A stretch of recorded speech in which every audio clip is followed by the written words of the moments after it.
Hey folks, welcome to the Cardboard Cave. We're here to review 3 more Super 7 reaction figures, 3 more from the Godzilla line. And the only reason I decided to do these 3 together is because they're all glow-in-the-dark versions.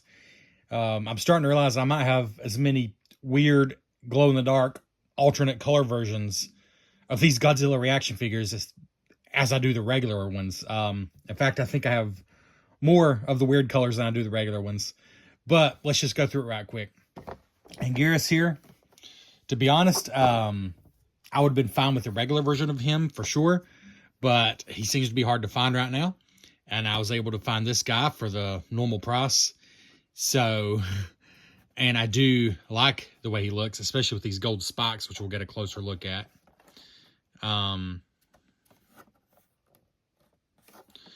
But yeah, I like the regular version of him as well. But like I said, this, even though these are $5 more than the normal reaction figures, the special glow-in-the-dark ones, right now this one was actually easier to find for me than the original. I guess because the original Anguirus figure released a while back. It's just harder to find now. There's Baragon, who's also, I guess, released at the same time as this glow-in-the-dark version.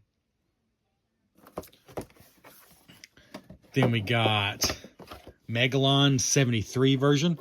Now this one, I straight up like this glow-in-the-dark version better than the original. The shell is just really cool. Again, we'll get a closer look. I just think they did a really cool job with this one.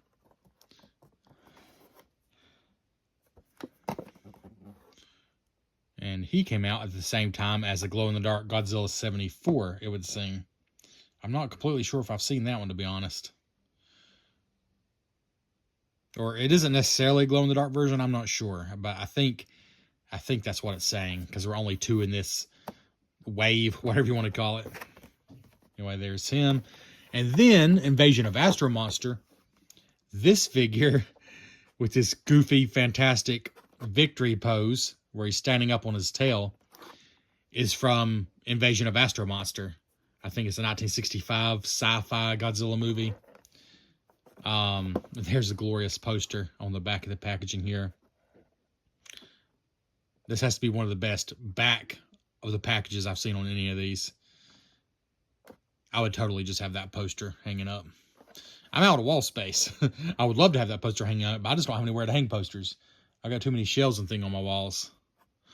The original version of this one I like a lot. It was hard to decide, do I want to go with the glow-in-the-dark one or the original one?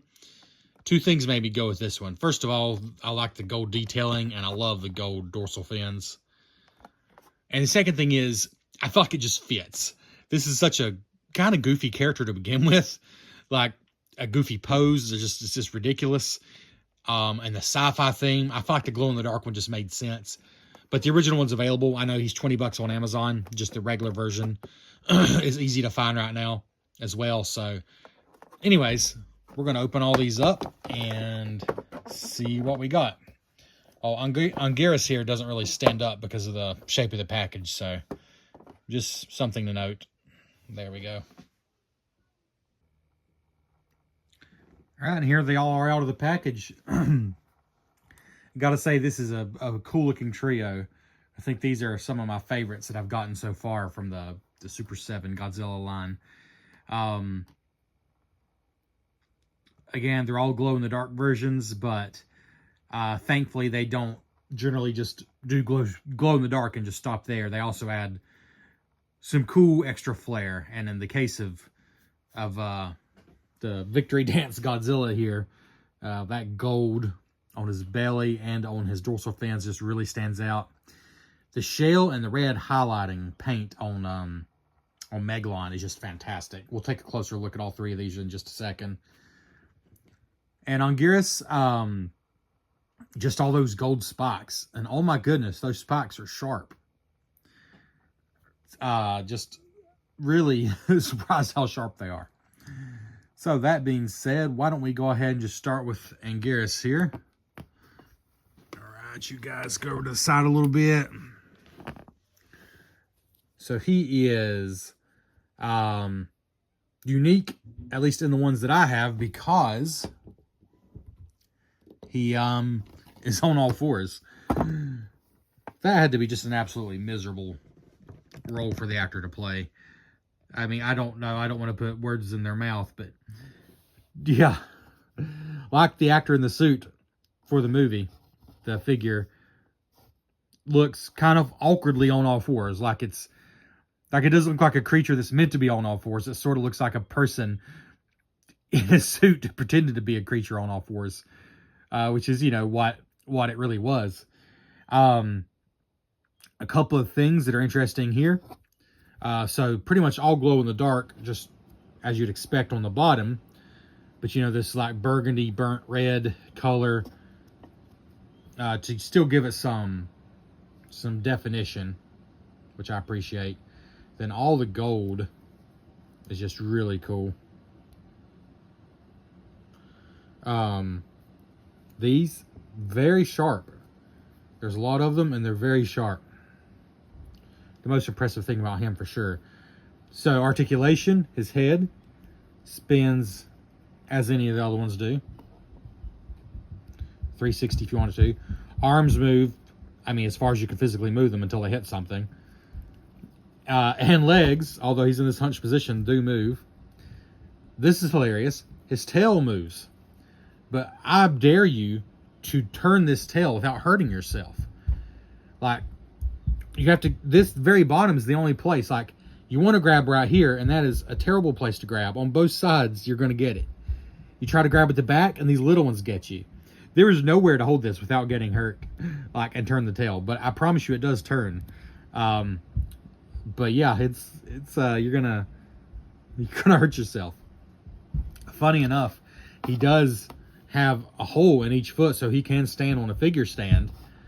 Like, I don't see any point in doing it on the back, because I mean, you can articulate him like that. Let's see, like with the feet all the way back to where he's like hunched up more. You can do that without a stand. You don't need a stand for that. Or you can have him more, flat, like this. But I guess one of the reasons for a stand, like if you're having a battle and maybe he gets knocked forward onto his face, you can do stuff like that. So that's kind of cool. So it is cool that he has the holes to where he can use a stand, because it does give some possibilities for things like that. All right, let's move on to Megalon 73. Megalon, not one of the most known characters, but this is a really cool figure they've done here.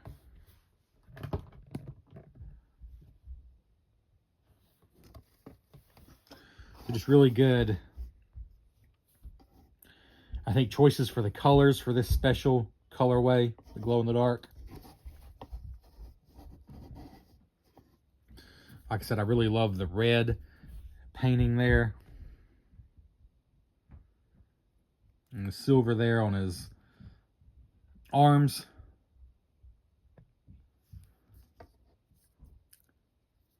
And his toenails there.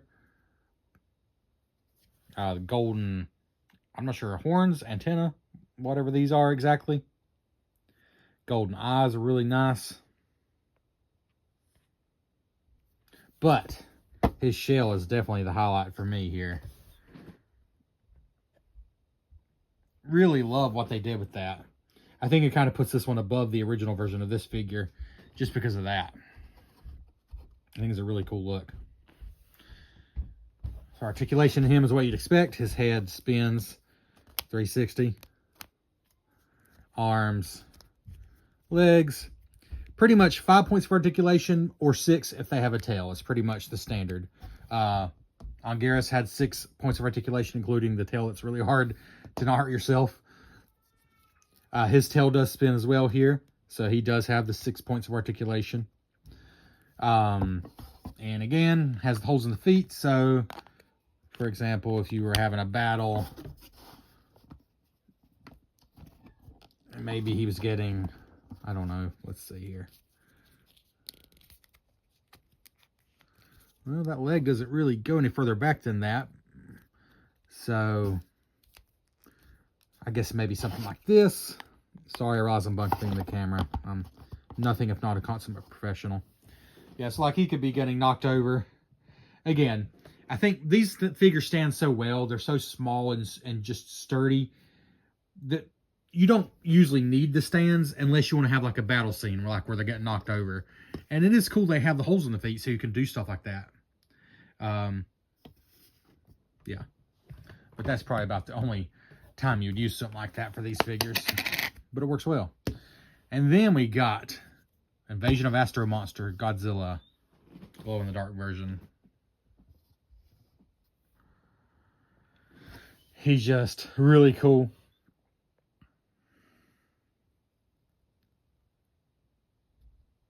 Silver teeth, red mouth. I love the silver teeth. Golden claws there. Love the gold accent on his belly and his knees, actually.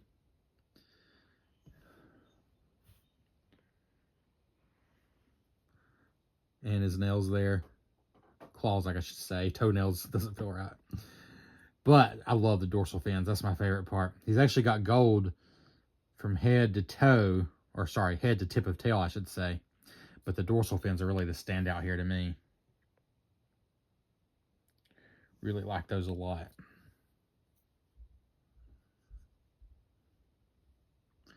And his articulation is quite funny because he's on his tail. I mean, that's where he's going to be. But you can still move all his arms and legs. His tail can spin. It can rotate. So, like, if you wanted him facing a different direction. Oop, he's not wanting to stand as well now, though. Probably have to change some things around. But the funny thing is, you can move his arms and legs. So, I think this is kind of like the classic pose right here. But they do still move.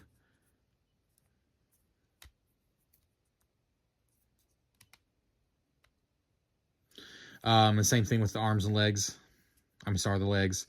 They move as well. So, if you want them more like that, sure, why not? And again, he does work with the stand, so you can put it on the bottom of his tail or his feet. So, not strictly necessary, but like if you wanted to get that tail spinning now, he has no trouble spinning any direction on that tail. What else could you do with the stand with him? Well, if you took him out of his, like, victory pose, I guess he could be... Let's see.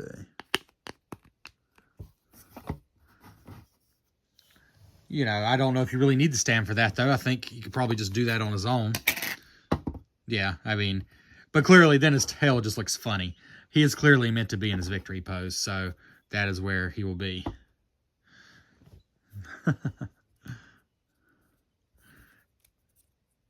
I feel like maybe something like that was like... Yeah, I feel like that's kind of his most classic look there. But we're just going to show you these glowing, and then we'll sign off.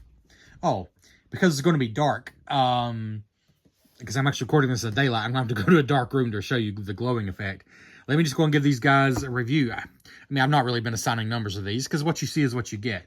But I like all three of these a lot. My personal opinion is, even if you can get a hold of the regular versions, I think Megalon and the Astro Monster Godzilla here, the glow versions are cool enough that it might be worth considering, even if you can get a hold of the regular ones.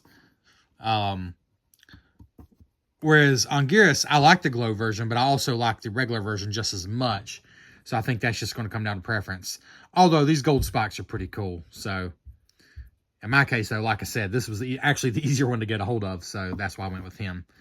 But yeah, let's show you the glowing effect for all of these. And here we go. And as I've said before, they're actually not quite as bright in person as they appear on the camera. They sure do look cool on camera. But it's a good standard glow-in-the-dark effect in person. The camera just makes them extra green and vibrant.